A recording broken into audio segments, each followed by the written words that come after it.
Olá, nessa aula nós vamos trabalhar química inorgânica e existem três pontos muito importantes: óxidos e algumas de suas principais propriedades, reações que liberam gás, especificamente o caso da liberação de CO2, a efervescência com liberação de CO2, e as precipitações, que são as formações de substâncias insolúveis. Nós podemos dividir os óxidos em formados por moléculas ou formados por íons.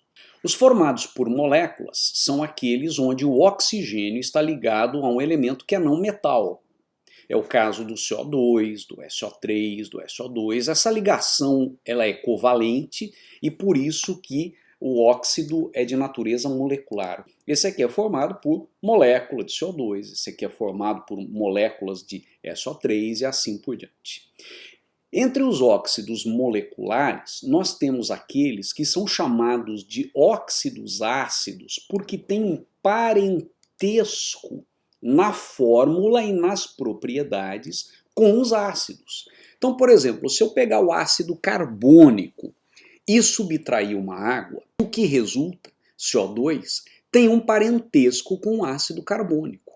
Então nós dizemos que o CO2 é um óxido de natureza ácida, é um óxido ácido.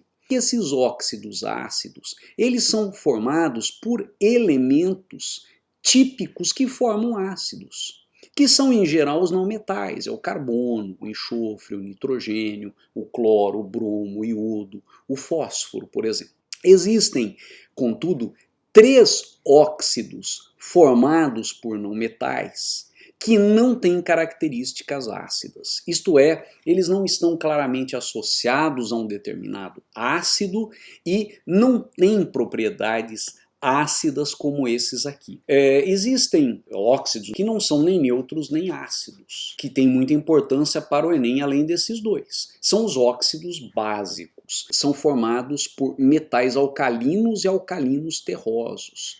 Grupo 1 da tabela periódica, metais alcalinos, grupo 2, alcalino terrosos. Aqui está a formulação usando ligação iônica do óxido de sódio, Na2O, e aqui do óxido de cálcio, CaO, mas aqui eu mostrei de uma forma que talvez você nunca tenha visto na sua vida, uma forma inusitada, mas bem interessante. Eu estou subtraindo água do hidróxido de cálcio e mostrando que o óxido de cálcio tem parentesco com hidróxido de cálcio. E aqui estou mostrando que o óxido de sódio tem parentesco com o hidróxido de sódio.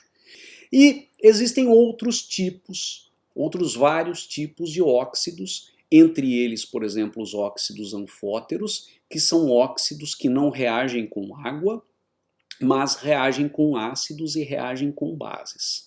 Esses dois aqui são os únicos dois que eventualmente costumam aparecer em algumas provas, mas no Enem não é um assunto que tenha incidência considerável. Os óxidos neutros, eles não reagem com água, não reagem com ácidos e não reagem com base.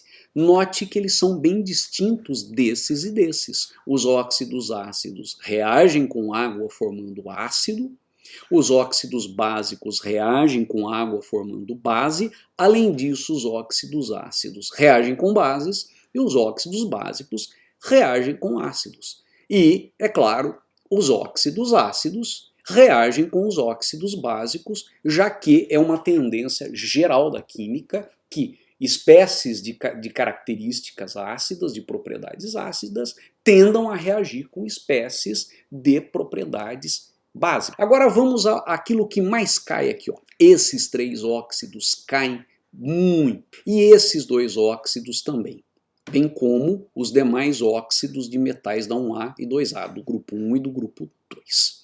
O CO2, ele tem no ar, ele é um componente natural da atmosfera. Né? Uma porcentagem muito pequena, em torno de, atualmente, 400 partes por milhão, né, já foi menor, esse valor aumentou um pouquinho por causa da queima de combustíveis fósseis, por causa das queimadas nas florestas, por causa dos desmatamentos que contribuíram para aumentar. Quando chove, reage com água formando ácido carbônico, que deixa a água com pH 5,6. Essa chuva ela não é considerada chuva ácida. pH 5,6 na chuva é considerado um pH normal de chuva em ambientes não poluídos. Então, lembre-se que a chuva em ambientes não poluídos tem um caráter levemente ácido, pH 5,6, menor que 7, por causa do CO2 dissolvido. Mas essa ligeira acidez não é rotulada como chuva ácida. Chuva ácida é um termo que a gente usa quando existe, por exemplo, este poluente ou este poluente, que decorrem, por exemplo, da queima de combustíveis fósseis. O enxofre, ao ser queimado, ele se transforma em SO2, que na atmosfera lentamente se transforma em SO3. E aí, quando chove, o SO2 reage com água formando ácido sulfuroso, o SO3 reage com água formando ácido sulfúrico, e isso faz o pH da chuva ficar menor que 5,6. Aí sim a chuva é rotulada chuva ácida. Além disso, os automóveis emitem um poluente que é o NO. E esse NO, embora ele não reaja com água, lentamente na atmosfera, ele se transforma em NO2, que não está aqui no meu resumo, mas o NO2 é um óxido ácido. E o NO2, quando reage com a água da chuva, forma ácido nitroso e ácido nítrico. Isso também contribui para o fenômeno da chuva ácida. Assim, eu gostaria que você atentasse que algumas provas do Enem e de vestibular usam uma sigla SOX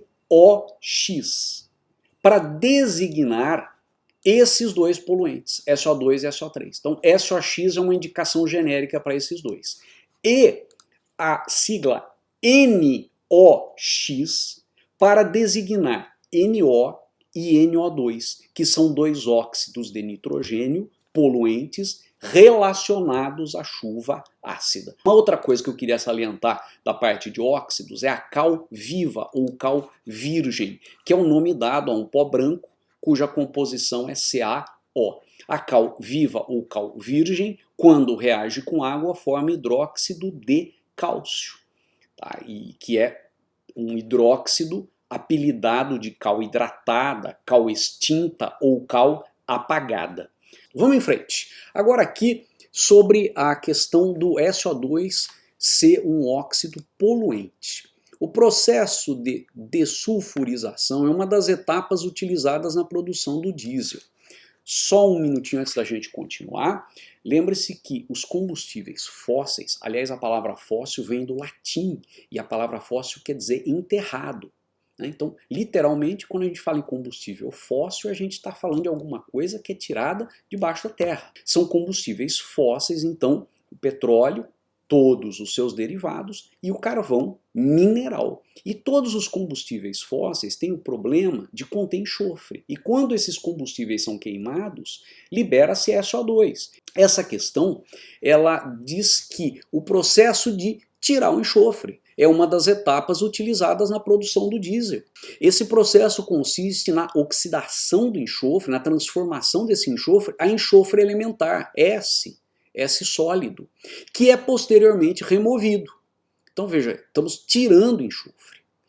Um método para essa extração química é o processo Claus. Agora ele vai explicar como isso é feito, mas o essencial é que nessas primeiras 4, 5 linhas, você percebe que é um processo para tirar o enxofre.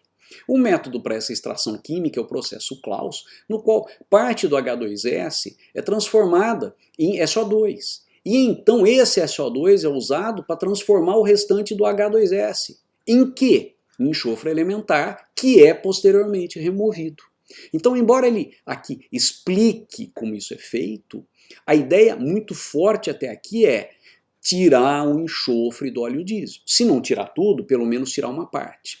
Os compostos de enxofre remanescentes, aqueles que ficam, que remanescem, que sobram, e as demais moléculas presentes no diesel sofrerão combustão no motor, serão queimadas. O benefício do processo Claus é que na combustão do diesel é minimizada. Então queremos minimizar, tornar mínima, diminuir a emissão de gases. Que gases? Ora, os gases, no caso, poluentes de enxofre, especificamente o SO2, que é emitido na combustão. Então note que ao inspecionar as alternativas, nós não encontramos uma menção explícita ao SO2, porque seria muito óbvio, mas ele fala em gases promotores da acidificação da chuva. Então a alternativa D está em consonância com a situação apresentada. Tá? As outras, embora algumas delas sejam desejáveis, por exemplo, diminuir a formação de gases, de substâncias produtoras de óxido de nitrogênio que são poluentes, mas não é sobre isso que a questão está falando, ela está falando sobre a remoção do enxofre, e assim sendo, tudo aponta na direção da alternativa D. Algumas práticas agrícolas fazem uso de queimadas, apesar de produzirem grandes efeitos negativos. Por exemplo, quando ocorre a queimada da palha de cana-de-açúcar, utilizada na produção de etanol, há emissão de poluentes como SOX, NOx e materiais particulados para a atmosfera, partículas, né? Poeira, sólidos em suspensão. Assim, a produção de biocombustíveis pode, muitas vezes, ser acompanhada da emissão de vários poluentes. Considerando a obtenção e o consumo desse biocombustível, qual? O etanol. Então, considerando a obtenção e o consumo, né? O consumo seria ele sendo queimado, por exemplo, no motor de um automóvel. A transformação química quando? O que significa transformação química? Transformação química significa reação química. É quando uma ou mais substâncias se transformam em outras. Isso é uma reação química. Transformação química. Rearranjo no modo como os átomos estão ligados, formando novas substâncias. E aqui ele pergunta, a transformação química quando? O etanol é armazenado? A palha da cana-de-açúcar é exposta ao sol? A palha da cana e o etanol são usados como fonte de energia? Opa! Quando a palha da cana é usada como fonte de energia, é queimada, conforme ele explicou aqui, há produção, há transformação química, formação de novas substâncias. E quando o etanol é usado como fonte de energia? Também, porque a combustão do etanol é uma reação química. Então a alternativa C responde o que é perguntado. Quando ocorre o que está em A ou B, não há transformação química. Quando o etanol está simplesmente guardado ou quando a palha da cana-de-açúcar é seca, vai acontecer evaporação da água, que não é uma reação química, porque a água continua sendo água após a vaporização. D. Os poluentes são mantidos intactos e dispersos na atmosfera. Não é essa a resposta ao que foi perguntado. O que foi perguntado é quando, em que situação ocorre reação química. E os materiais particulados são espalhados no ar e sofrem deposição seca. Quer dizer, eles assentam no solo sem necessidade de uma chuva trazê-los para baixo. Então, todas as situações colocadas, exceto C, não envolvem uma reação química.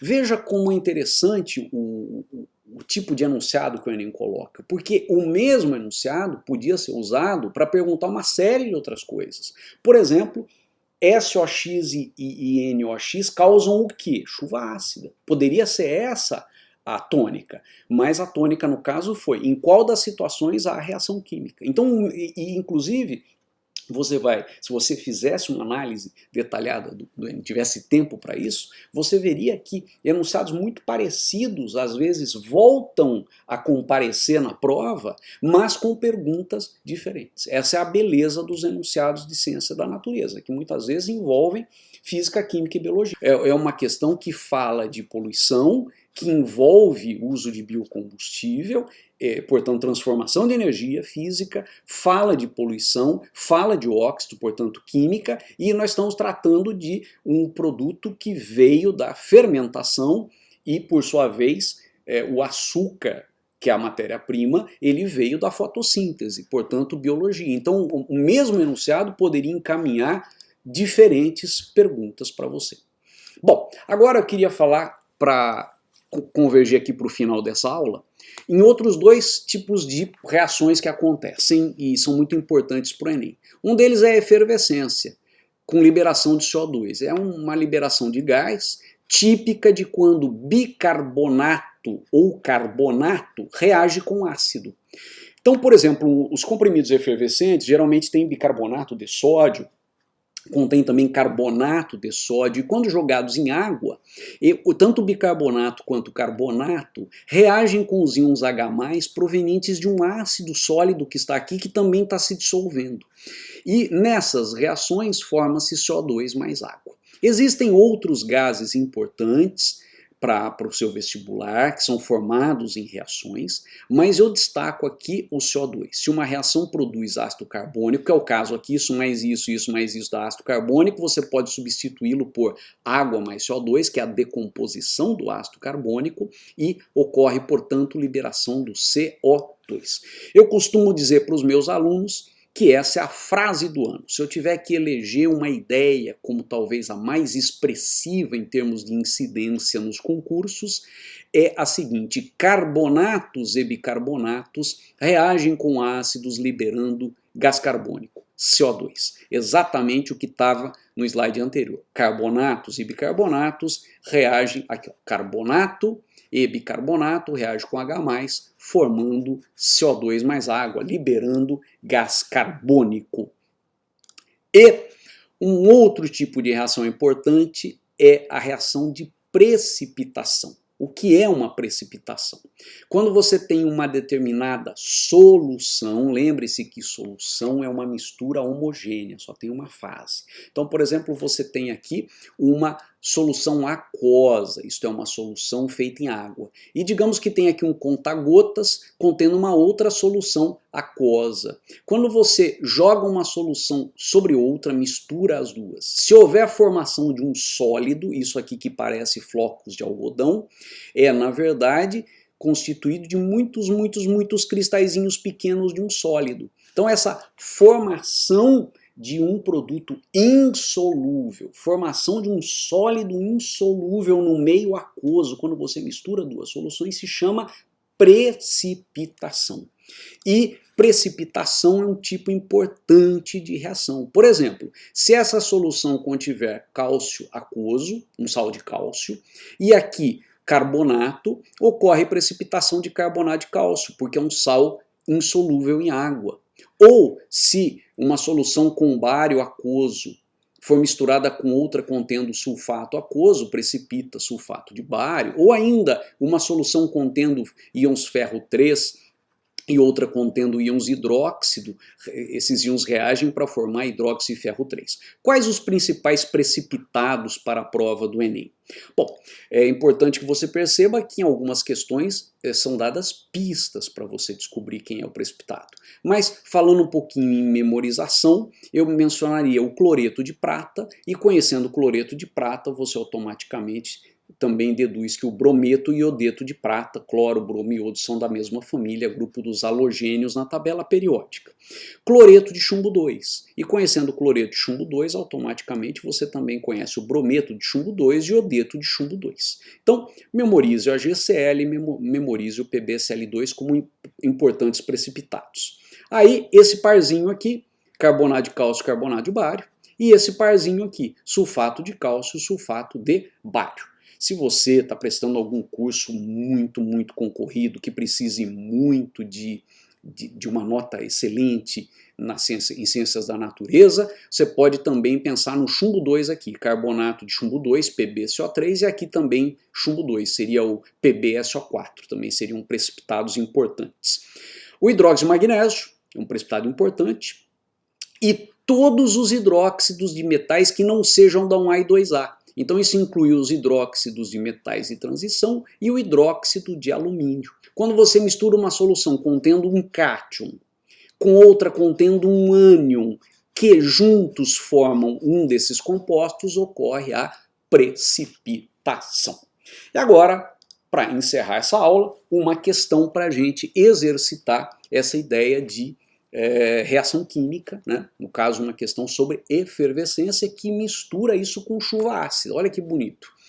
O mármore, rocha metamórfica composta principalmente de carbonato de cálcio, é muito utilizado como material de construção e também na produção de esculturas. Entretanto, se peças de mármore são expostas a ambientes externos, particularmente em grandes cidades e zonas industriais, elas sofrem ao longo do tempo um processo de desgaste. Então estamos falando do desgaste do mármore, que é um carbonato.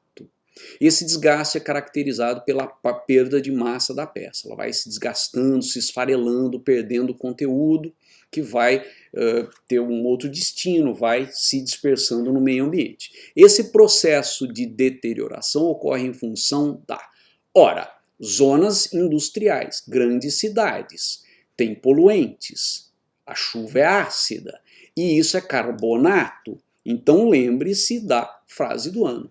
Carbonatos e bicarbonatos, no caso carbonatos, no caso dessa questão, reagem com ácidos liberando gás carbônico. Então o carbonato de cálcio vai reagir com ácido sulfúrico, com ácido nítrico da chuva ácida e vai provocar o desgaste. Então analise com calma essas alternativas e perceba que a alternativa E indica que a acidez da chuva que cai sobre a superfície da peça é responsável por esse desgaste. Esse é um tema recorrente, o desgaste das estruturas de mármore pela chuva ácida dos grandes centros poluídos. Então espero que isso tenha contribuído para você ter uma visão de alguns pontos fundamentais da química inorgânica. Um abraço e até a próxima.